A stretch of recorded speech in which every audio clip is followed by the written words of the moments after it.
Салам мени сүйүктүү партнерлорум, силер менен мен Мерим Нуржинова. Силер менен эки жерде эки деген сабагымды айтып берейин. Будан мурунку сабактарда биз кириш сөз жөнүндө сүйлөшкөнбүз. Кантип Фаберликке ушул компанияга чакырганды үйрөткөнмүн жана MLM бизнес, ушу Фаберлик MLM вариантын тандап алган үчүн MLM деген эмне экенин жана пирамида менен алмаштырбаш керек экенин үйрөткөнмүн. Бул сабакта мен силердин Don't Fail 10 уроков на салфетке деген китептин биринчи сабагы менен тааныштырып кетемин. Неге 10 уроков на салфетке дейт? Анткени Америкада MLM деген бизнеске аябай кылдаттык мамиле менен карашат, аябай серьезно карашат. Анан получается болчок партнерлор менен булар ресторанда жолугушат кадимкидей. Анан кийин өзүнүн пиджагында, чөнтөгүндө ручка менен столдо турган салфеткага тартып берет да.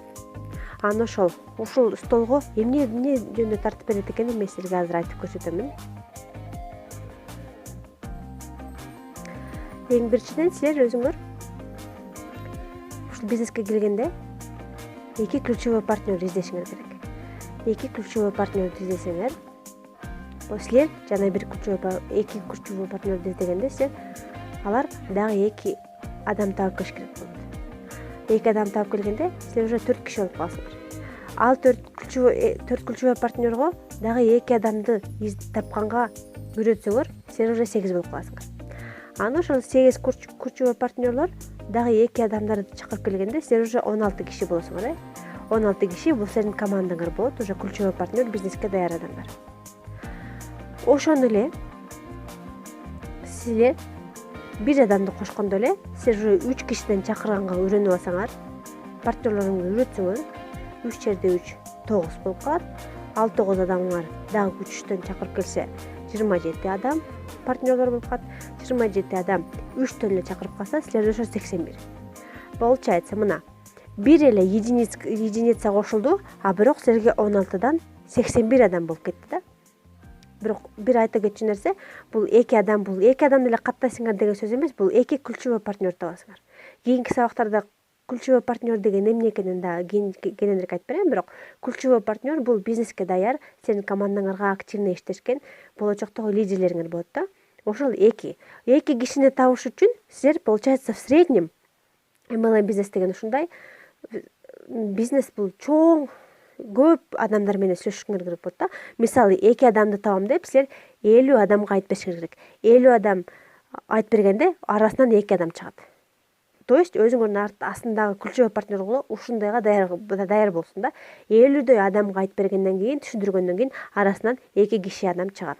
Ошондой эле 3 адам, бирок получается бул 50дөн да көбүрөөк болуш керек. Бул деген статистика. Ошондой эле, ошол 3кө эле кайра бирди кошсоңор, ар бириңер 4төн чакырган болуп калсаңар, бул уже 16. 16 кишиңер 4төн 64. 64 кишиңер дагы 4төн чакырып келсе, ошого көндүрсөңөр, бул 256. Бул уже 256 командаңарда адамдар. Бул 81 16 караганда көп эсе, бирок бияктан силер бир эле цифрага көбөйдүңөр. Ошондой эле, получается, бул бир адам, бул 5. Don't Fail'да 5 адамды көрсөтөт. 5 адам точно ошондой 5 ключевой партнерду өзүңөргө тилей бергиле, өзүңөргө настрой кыла бергиле, 5 ключевой партнер мага керек деп. Анан вот, ар бириңерди ключевой партнерлоруңарга 5 адамдан тапкыла дегенде бул 625. 625 бул башка караганда көп эсе, уже 625 болот. Баарыңар кошулганда бул жерде 780 киши. 780 киши командаңарда болсо сонунда турабы? Арасынан, конечно, лидерлер болот, арасынан, конечно, өзлөрүнө заказ кылып тургандар болот, бирок 780 лидерден турган команда бул силерди сонун званияларга алып келет, бизнесиңер көбөйөт. Эми рахмат. Көңүл бургансыздарга рахмат. Если силерге кызыктуу болсо, дагы кантип ключевой лидерлерди карап тандайм, көрөм, билем, ключевой экенин билет экенмин десем, силер эмки экинчи урокко чакырам силерди. Бул деген синдром продавца-неудачника. Неудачник продавецтин синдрому. деген экинчи сабакка кош келиңиздер. Көңүл бурганыңыздарга рахмат. Силер менен мен Мерим Нуржинова, силерди урматтаган, сыйлаган. Коллегалар, ушул бизнеске келгениңерге силер 1000 мертебе ыраазы болгула. Бул сонун силерге көп акча алып келе турган бизнес. Пока.